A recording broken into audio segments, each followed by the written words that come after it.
Greetings to you all in the wonderful name of our Lord and Savior Jesus Christ. ஆண்டவரும் இரட்சகருமாய் இருக்கிற இயேசு கிறிஸ்துவின் அற்புதமான நாமத்தினாலே உங்களுக்கு வாழ்த்துக்களை தெரிவித்துக் கொள்கிறேன். I welcome each every one of you to another episode of Hour of Blessings. உங்கள் அனைவரையும் ஆசீர்வாத நேரம் என்ற இன்னொரு தொலைக்காட்சி நிகழ்ச்சிக்கு வரவேற்பதில் மிகுந்த மகிழ்ச்சி அடைகிறேன். I believe strongly this program will surely brings 100% blessings in your life. நான் விசுவாசிக்கிறேன் இந்த நிகழ்ச்சி உங்கள் வாழ்க்கையில் 100% ஆசீர்வாதத்தை கொண்டு வரும் என்று. Because the God we serve is an unlimited God. நாம் ஆராதனை செய்கிற தேவன் எல்லை கடங்காதவராய் இருக்கிறார். He is the God of blessings. அவர் ஆசீர்வாதத்தின் தேவன். He is the author of blessings. அவர் ஆசீர்வாதங்களின் ஊற்றாய் இருக்கிறார். He is the source of blessings. அவர் ஆசீர்வாதங்களின் ஆதாரமாய் இருக்கிறார். This God wants each every one of you, those who are watching me, wants to possess His blessings in your life. இந்த நிகழ்ச்சி பார்த்து கொண்டிருக்கிற நீங்கள் அனைவரும் அவருடைய ஆசீர்வாதத்தை பெற்றுக்கொள்ள வேண்டும் என்று அவர் விரும்புகிறார். The scripture which I have chosen for our meditation is இன்றைக்கு நான் தெரிந்து கொண்ட வேத பகுதி என்னவென்றால் Psalm 33 verse 12. 33ஆம் சங்கீதம் 12ஆம் வசனம். My Bible says, என்னுடைய வேதம் சொல்கிறது, Blessed is the nation whose God is the Lord, the people whom He has chosen as His heritage. கர்த்தரை தங்களுக்கு தெய்வமாக கொண்ட ஜாதியும் அவர் தமக்கு சுதந்திரமாக தெரிந்து கொண்ட ஜனமும் பாக்கியம் உள்ளது. Here the word says, Blessed is the nation. இங்கே ஆசீர்வதிக்கப்பட்ட ஜனம் என்று சொல்லப்படுகிறது. The word nation means specifically pointing of a country. இங்கே ஜாதி என்று சொல்லப்படுகிற வார்த்தை ஒரு தேசத்தை குறிக்கிறது. The word nation means people. தேசம் என்று சொல்லப்படும் போது அது ஜனங்கள். So my Bible says, என்னுடைய வேதம் சொல்கிறது, Blessed is the nation whose God is the Lord. கர்த்தரை தங்களுக்கு தெய்வமாக கொண்ட ஜாதி பாக்கியம் உள்ளது. The people whom He has chosen to be His people, to be His children, they are His own heritage. அவருடைய ஜனமாக அவருடைய பிள்ளைகளாக சுதந்திரமாக தெரிந்து கொள்ளப்பட்டவர்கள். Here the two statement uses. இங்கே இரண்டு சொற்றொடர்கள் பயன்படுத்தப்படுகிறது. Choosing God, தேவனை தெரிந்து கொண்டவர்கள், and chosen by God. தேவனால் தெரிந்து கொள்ளப்பட்டவர்கள். So blessing will be upon the people, those who are choosing God and chosen by God. இங்கே சொல்லப்பட்டிருக்கிற வார்த்தை தேவனை தெரிந்து கொண்டவர்கள், தேவனால் தெரிந்து கொள்ளப்பட்டவர்களுக்கு இந்த ஆசீர்வாதம் உண்டு. The credits goes to the people choosing God and chosen by God. இங்கே சொல்லப்பட்டிருக்கிற இந்த வசனமானது தேவனை தெரிந்து கொண்டவர்களுக்கும் தேவனால் தெரிந்து கொள்ளப்பட்டவர்களுக்கும் உரியது. You may be wondering whether you are knowing God, you may not know God. நீங்கள் இங்கே ஒருவேளை இப்படி நினைக்கலாம், தேவனை அறிந்திருக்கலாம், அறியாமல் இருக்கலாம். But my Bible says, என்னுடைய வேதம் சொல்கிறது, if you know God, நீங்கள் தேவனை அறிந்திருந்தால், or known by God, தேவனால் அறியப்பட்டிருந்தால், you are the blessed one. நீங்கள் தான் ஆசீர்வதிக்கப்பட்டவர்கள். You are the blessed people. நீங்கள் தான் ஆசீர்வதிக்கப்பட்ட ஜனங்கள். You are the blessed nation. நீங்கள் தான் ஆசீர்வதிக்கப்பட்ட தேசம். Because my Bible says, என்னுடைய வேதம் சொல்கிறது, the people, those who are chosen by God and choosing God, they are the one possess the blessing. இங்கே தேவனை தெரிந்து கொண்டவர்களும் தேவனால் தெரிந்து கொள்ளப்பட்டவர்களும் ஆசீர்வதிக்கப்பட்டவர்கள். My Bible says, என்னுடைய வேதம் சொல்கிறது, may you be blessed by the Lord, the maker of heaven and earth. வானத்தையும் பூமி படைத்த கர்த்தரால் ஆசீர்வதிக்கப்பட்டவர்கள். You are the blessed one, the creator of universe. அண்ட பிரபஞ்சத்தையும் படைத்த தேவனால் நீங்கள் ஆசீர்வதிக்கப்பட்டவர்கள். You are the God's masterpiece. நீங்கள் தேவனால் சிருஷ்டிக்கப்பட்டவர்கள். You are created by God in His likeness and in His own image. அவருடைய சாயலின்படி அவருடைய ரூபத்தின்படி சிருஷ்டிக்கப்பட்டவர்கள். Just because you are the reflection of God image and likeness, நீங்கள் தேவனுடைய சாயல் மற்றும் ரூபத்தினுடைய பிரதிபலிப்பாய் இருக்கிறீர்கள். I assure 100%, நான் உங்களுக்கு 100% நிச்சயத்தோடு சொல்கிறேன், His blessings of God is guaranteed to you. இந்த ஆசீர்வாதம் உங்களுக்கு உறுதியாய் இருக்கிறது. Because God I preach is one who created you. நான் பிரசங்கிக்கிற தேவன் உங்களை படைத்த தேவன்.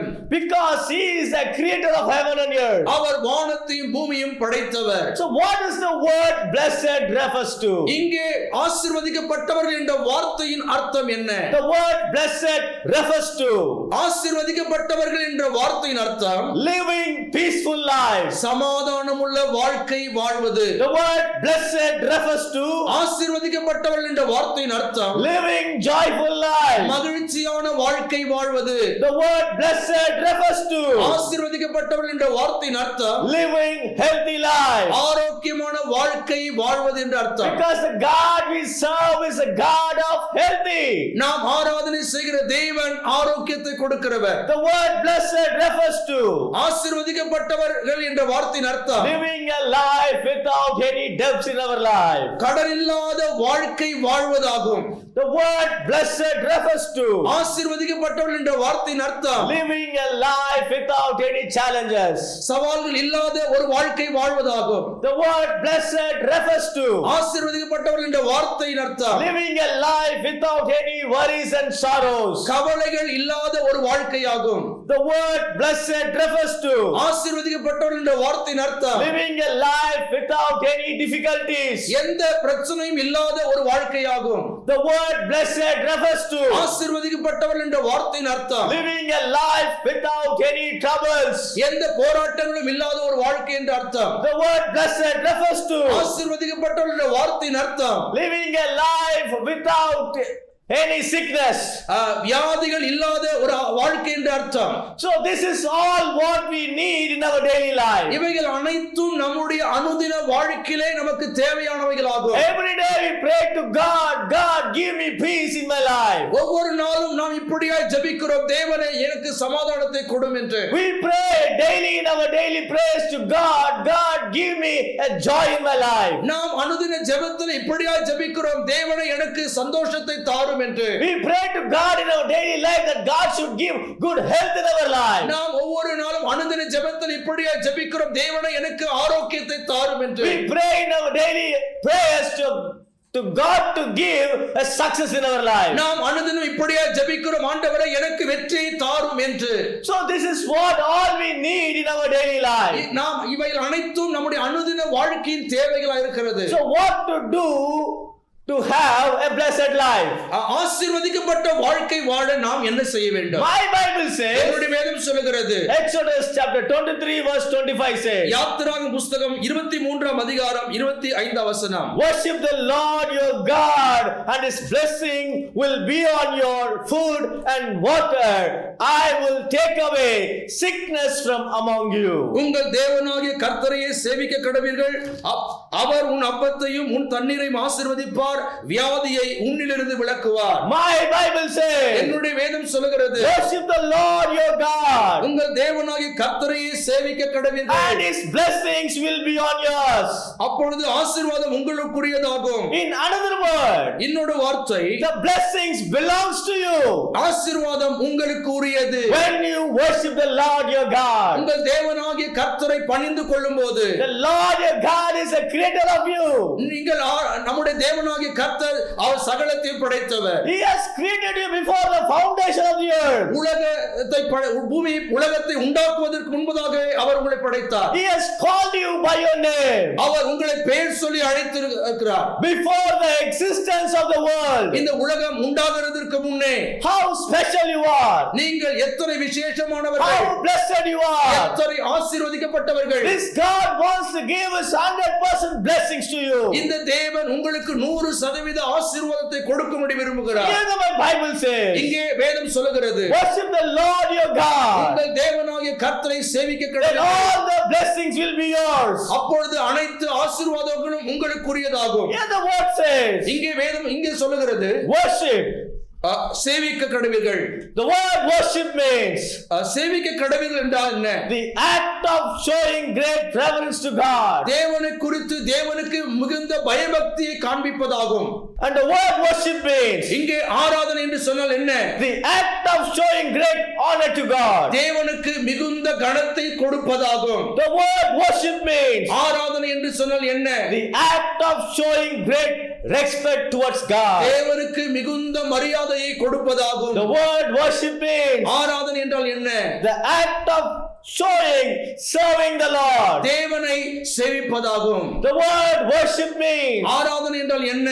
adoring God. தேவனை உயர்த்துவதாகும். The word worship means ஆராதனை என்றால் என்ன? praising the Lord in our all situations. எல்லா சூழ்நிலையிலும் தேவனை துதிப்பதாகும். The word worship means ஆராதனை என்றால் என்ன?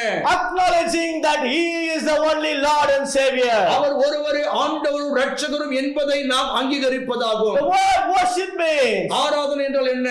we recognize God as our Father, அவரை நம்முடைய தகப்பனாக ஏற்றுக்கொள்வதாகும். leaning upon Him, அவரை சார்ந்திருப்பதாகும். believing in Him, அவரில் நம்பிக்கை வைப்பதாகும். trusting in Him அவரை நம்புவதாகும். in all our circumstances, எல்லா சூழ்நிலைகளிலும் in all the aspects of our life, நம்முடைய வாழ்க்கையின் அன்றாட வேலைகளில் letting God be in the center of our life. தேவனை நம்முடைய வாழ்க்கையின் மையப்பகுதியில் வைப்பதாகும். So what are the blessings that are God kept and ordained for His people? எந்தெந்த ஆசீர்வாதங்களை தேவன் நமக்காக வைத்திருக்கிறார், ஏற்படுத்தியிருக்கிறார்? My Bible says, என்னுடைய வேதம் சொல்கிறது, Exodus chapter 23 verse 25 to 26. யாத்திராகமம் புத்தகம் 23ஆம் அதிகாரம் 25ஆம் வசனத்திலிருந்து 26ஆம் வசனம் வரைக்கும். The blessing of the Lord will be on your food and water. அவர் உன் அப்பத்தையும் தண்ணீரையும் ஆசீர்வதிப்பார். Because God is a daily source in our life. தேவன் நம்முடைய வாழ்க்கையின் ஆதாரமா இருக்கிறார். He is the one who can provide all our needs in our daily life. நம்முடைய அனுதின வாழ்க்கையிலே நம்முடைய எல்லா தேவைகளையும் சந்திக்கிறவரா இருக்கிறார். The God we serve is the supplier of all our provisions. நாம் ஆராதனை செய்கிற தேவன் நம்முடைய எல்லா தேவைகளையும் சந்திக்கிறவரா இருக்கிறார். So He created food and water for us. அவர் நமக்கு அப்பத்தையும் தண்ணீரையும் ஏற்படுத்தியிருக்கிறார். Take joy in it. அதிலே சந்தோஷப்படுவதற்காக. That is the blessing that God has kept and ordained for His people. அதுதான் தன்னுடைய ஜனத்திற்காக தேவன் வைத்திருக்கிறதான ஆசீர்வாதமாகும். Here the Bible says, என்னுடைய வேதம் சொல்கிறது, I will take away sickness from among you. வியாதியை உன்னிலிருந்து விலக்குவேன். Sickness is not God's will concerning towards your life. வியாதி என்பது உங்களை குறித்த தேவனுடைய சித்தம் இல்லை. In another word, இன்னொரு வார்த்தையில், there will be no sickness found in your body. உங்கள் சரீரத்தில் எந்த ஒரு வியாதியும் காணப்படுவதில்லை. Or there is no place for sickness in your body. உங்கள் சரீரத்தில் வியாதிக்கு இடமே இல்லை. There is no place for weakness in your life. உங்கள் வாழ்க்கையில் பலவீனத்திற்கு இடமே இல்லை. There is no place for any calamities in your life. உங்கள் வாழ்க்கையில் எந்த பிரச்சனைக்கும் இடமே இல்லை. Because the God we serve, நாம் ஆராதனை செய்கிற தேவன், the healing God. Our சுகமாக்குகிறவர். When Jesus Christ was living in this earth 2000 years ago, ஆண்டவராகிய இயேசு கிறிஸ்து 2000 ஆண்டுகளுக்கு முன்பதாக இந்த பூமியில் இருந்தபோது, He didn't have any sickness in His body. அவர் தன்னுடைய சரீரத்தில் எந்த ஒரு வியாதியும் கொண்டிருக்கவில்லை. He doesn't have diabetic in His body. அவருடைய சரீரத்தில் சர்க்கரை வியாதி இல்லை. Jesus Christ doesn't have a lung disease in His body. அவருடைய சரீரத்தில் எந்த வியாதியும் இல்லை. Jesus Christ doesn't have heart disease in His body. இயேசு கிறிஸ்துவினுடைய சரீரத்தில் எந்த இருதய வியாதிகளும் இல்லை. There is no sickness found in Jesus' life. ஆண்டவராகிய இயேசு கிறிஸ்துவின் வாழ்க்கையில் எந்த ஒரு வியாதியும் காணப்படவில்லை. He lived in this earth 2000 years ago.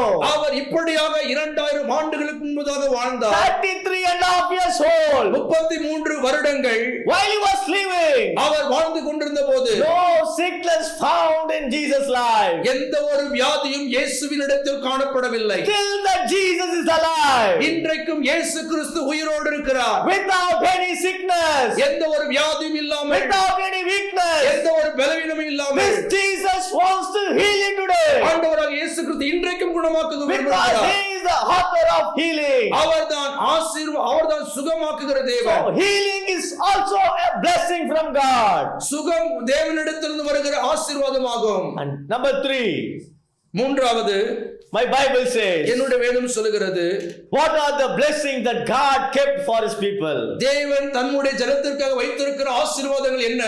No one will miscarry in your land.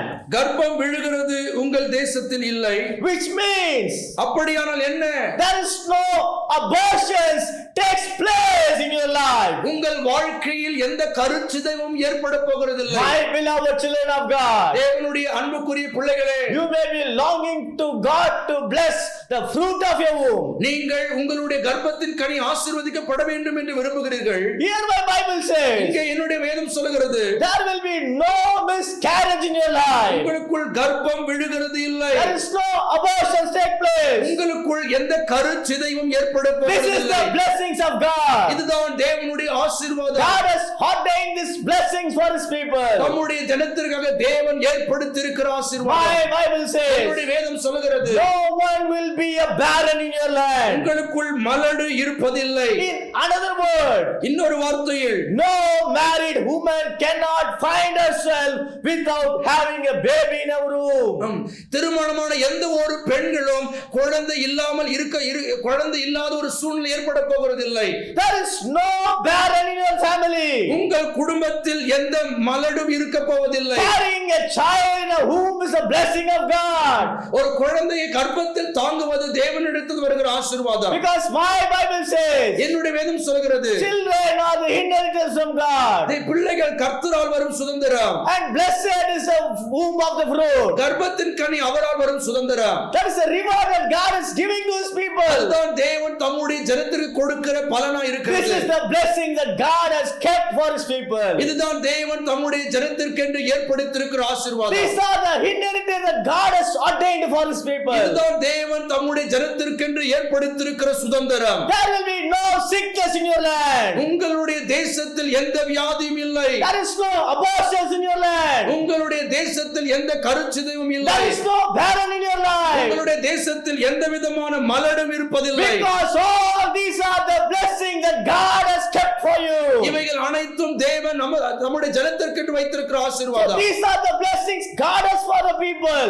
இந்த ஆசீர்வாதங்கள் தேவன் தம்முடைய ஜனத்திற்காக வைத்திருக்கிறார். The people choosing by God, தேவனை தெரிந்து கொண்ட ஜனங்கள், and the people chosen by God. தேவனால் தெரிந்து கொள்ளப்பட்ட ஜனங்கள். These are the possessions that God has kept for his people. இதுதான் தேவன் தம்முடைய ஜனத்திற்கு வைத்திருக்கிறதான நன்மையாகும். My beloved children of God, என்னுடைய தேவனுடைய பிள்ளைகளாய் அன்புக்குரிய பிள்ளைகளே, blessed is the nation who accepted Lord Jesus Christ in their heart and Savior.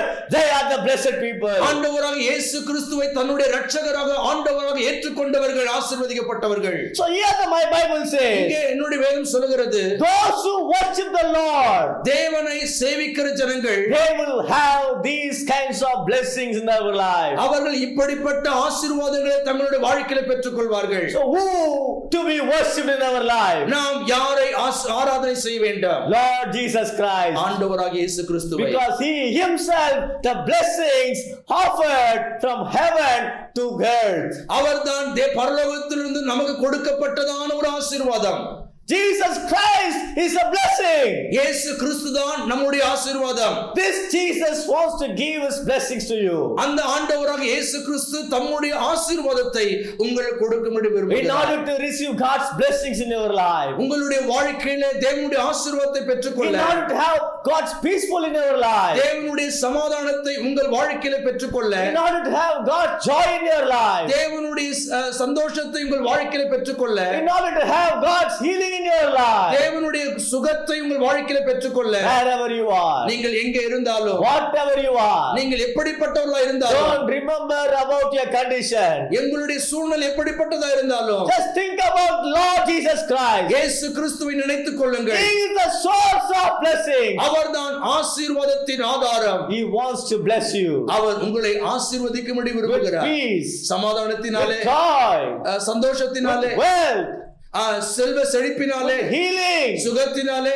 with holiness, பரிசுத்தத்தினாலே, with a life pleasing to God. தேவனை பிரியப்படுத்துகிற வாழ்க்கையினாலே. Let me pray for you. நான் உங்களுக்காக ஜெபிக்கிறேன். Heavenly Father, பரலோக பிதாவே, I come in your presence in your Son Jesus' name. உம்முடைய குமாரனாகிய இயேசு கிறிஸ்துவின் நாமத்தில் உம்முடைய சமூகத்தில் Those who have watching me on this television, இந்த தொலைக்காட்சி மூலமாக பார்த்து கொண்டிருக்கிற பிள்ளைகளுக்காக, in which condition they are watching, அவர்கள் எந்த சூழ்நிலையில பார்த்து கொண்டிருந்தாலும், I do not know about their condition, of God.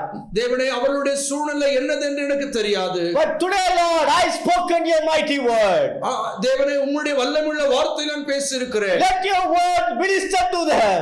இந்த வார்த்தையில் அவர்களுக்கு ஊழியம் செய்யட்டும். Let your word bring 100% healing in your life. உம்முடைய வார்த்தைகள் அவர்களுக்கு 100% சுகத்தை கொண்டு வரட்டும். Let your word bring the fruit of the womb in their life, O God. உம்முடைய வார்த்தைகள் அவர்களுடைய வாழ்க்கையில கர்ப்பத்தின் கனியை உண்டாக்கட்டும். There will be no miscarriage in each everyone's life, O God. அவர்களுடைய வாழ்க்கையில எந்த விதமான கர்ப்பம் விழுகிறது விலகாதபடி செய்யும். There is no barrenness in their life, O God. அவர்களுடைய வாழ்க்கையில எந்த மலடும் இராதபடி செய்யும். As a servant of God, I speak life in them. தேவனுடைய ஊழியக்காரனாகிய நான் அவர்களுக்குள்ளே ஜீவனை I பேசுகிறேன். speak health in them. அவர்களுக்குள்ளே சுகத்தை பேசுகிறேன். Peace in them. அவர்களுக்குள்ளே சமாதானம் உண்டாக, Joy in them.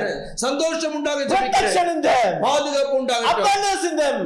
திரட்சி உண்டாகட்டும். Let them know you more, O God. அவர்கள் இன்னும் உம்மை அதிகமாய் அறியட்டும். Let them acknowledge that Lord Jesus Christ is source of blessings. ஆண்டவராகிய இயேசு கிறிஸ்து ஆசீர்வாதத்தின் மூலாதாரம் என்பதை அவர்கள் அறிந்து By கொள்ளட்டும். accepting Lord Jesus Christ into their heart and life. ஆண்டவராகிய இயேசு கிறிஸ்துவை தங்களுடைய வாழ்க்கையிலும் இருதயத்திலும் ஏற்றுக்கொள்ளட்டும். And let them possess 100% blessing, O God. அவர்கள் 100% ஆசீர்வாதங்களை பெற்றுக் கொள்ளட்டும். Let them walk in blessing, O God. அவர்கள் ஆசீர்வாதத்தில் நடக்கட்டும். Sickness is not God's will in their life. வியாதி என்பது அவருடைய வாழ்க்கை குறித்து தேவ சித்தம் இல்லை. Healing is your life. ஆமென். சுகம் என்பது உம்முடைய சித்தமா இருக்கிறது. Deliverance is your will, O God. விடுதலை என்பது உம்முடைய சித்தம். In Jesus' name. இயேசுவின் I நாமத்தினாலே. pray, Father God in heaven. பரலோக பிதாவே, இயேசுவின் நாமத்தில் கேட்கிறேன். Amen. ஆமென். Amen.